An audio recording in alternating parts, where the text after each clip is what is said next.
Some decisions are major decisions. And also there are a lot of small decisions that we don't make, that they tax our minds, they drain our energy, they create a lot of anxiety and nervousness and mental torment because we don't take care of it. We decide not to decide, which is a decision. Deciding to decide, to act, is a major, major challenge for all of us at different points in different areas of our lives. And there are things that happen to us along the way, experiences that we have that prevent us from working through the mental block of acting, of doing those things that we know we ought to do. And so what I want you to think about is, what is there that you know you need to do, that you want to do this, but for some reason or another, you've been holding back. For some reason or another, you just have not been able to gather your nerves or be able to work through the procrastinating or putting it off or justifying or blaming. Some reason or another, you just haven't done it. And you know you ought to do this. You really want to do this, but you don't know why you haven't done it. Anybody know what I'm talking about? Raise your hand, please. Okay, then I've got company here this evening. I'm not talking to myself. Now, first of all, we know that this is not easy. Because in order to begin to reinvent your life, you've got to make a conscious, deliberate, determined effort. That you really have got to put all of yourself into it. It's very challenging to act, to do those things. There are times when you're looking at it and you say, I know I need to do this, but I don't feel like it. I don't want to do it. I know I need to do it, yet leave me alone. No. I don't want to do it. So what do we do? What are those things that cause us to do like that? I think that among the things that prevent us from acting is the fear of failure. And if you've already failed, you don't want to fail again. The pain of that, the disappointment, the fear of loss is another thing. Because many times when we do those things that we know we need to do, we feel that we might lose somebody that we love very much and care about. We don't want to hurt anybody. Many of us don't act because we want other people's approval. We want everybody to like us and to accept us. And that's not possible.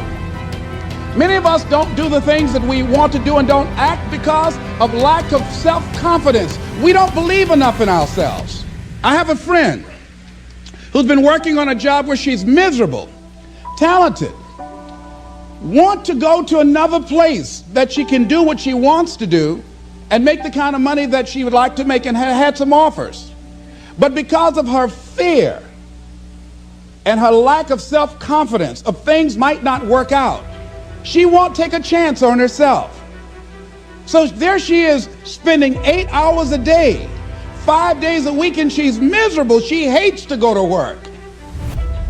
They're not paying her what she's worth. She knows it. But yet and still, she won't do that which she knows she must do, and it's wearing her out.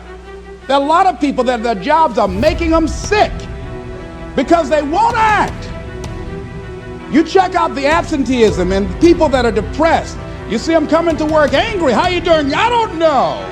Just leave me alone. It's not even 9 o'clock yet. You're talking about good morning. There are days you go to work, you want to just keep driving past the job. You don't want to stop because it's not in sync with who you are. But you haven't acted. Have another friend. This guy's brilliant.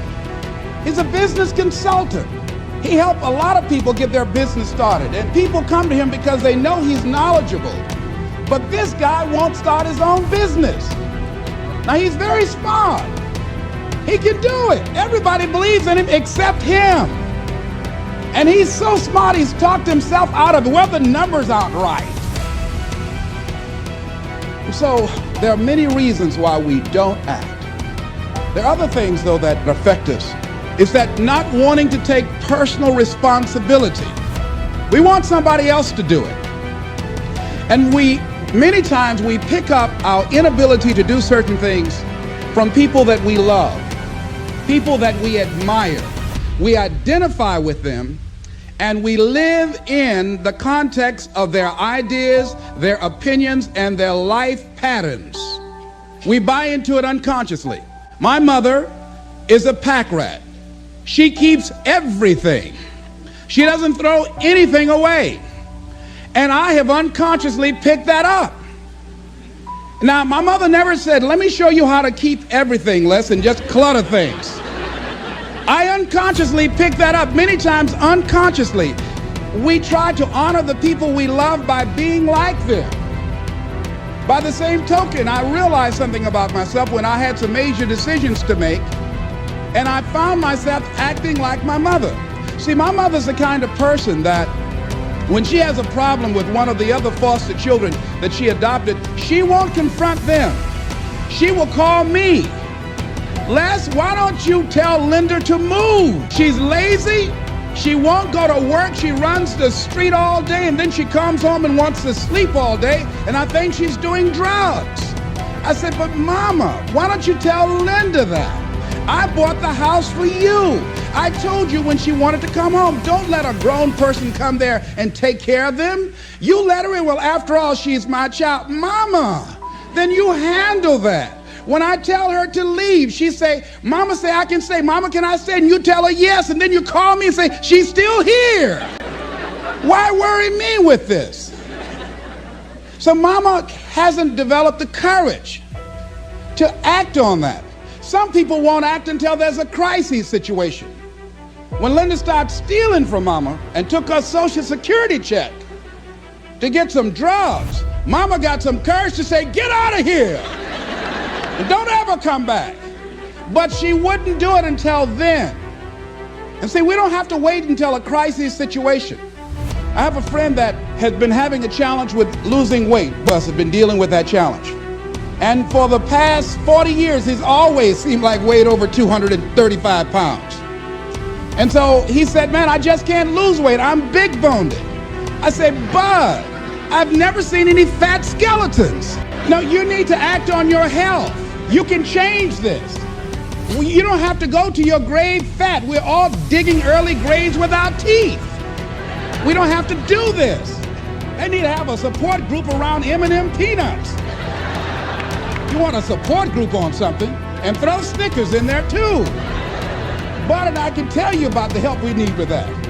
So what happened with Bud, though, he became ill a few weeks ago. See, Bud in the last few weeks has lost more weight than he's ever lost, even when we were competing with each other, betting a lot of money. But what happened was, Bud became diabetic. He went into an insulin shock. He didn't know that he was diabetic. His blood sugar became high. And the doctor said to him, you are diabetic. You're going to have insulin shots every day. You're going to have to change your diet. And let me tell you what's going to happen if you don't do what we tell you to do. Number one, there's a possibility that you can become an amputee. Number two, you can go blind. 3, you can become impotent. Bud say, help me. Like those guys with Paul, when Paul broke out of jail, those guys say, tell me what I must do to be saved. Bud wanted to be saved. I said, Bud, you want one of my peanut butter and jelly sandwiches? No.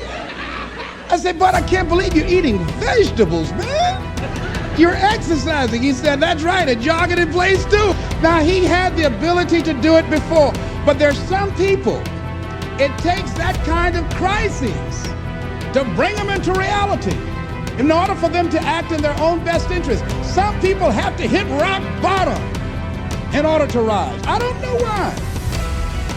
You want to begin to look out on your life and what you want for you. And I think that when we begin to focus in the area of what does it take for us to act, I think we can say events can inspire us to act. That particular event in his life, circumstances. A friend of mine, he wanted to do something and he just did not have the motivation and the drive and the confidence within himself. But his circumstances changed overnight through an acquisition of the company that he worked for. He lost his job through the inspiration of desperation. He had to act. See, life also are things that can inspire us to act. See, if we don't have the courage, and that's what it takes, courage. It takes guts to do that which you know you need to do. If you don't have the courage to act, life many times will move on you and make you act.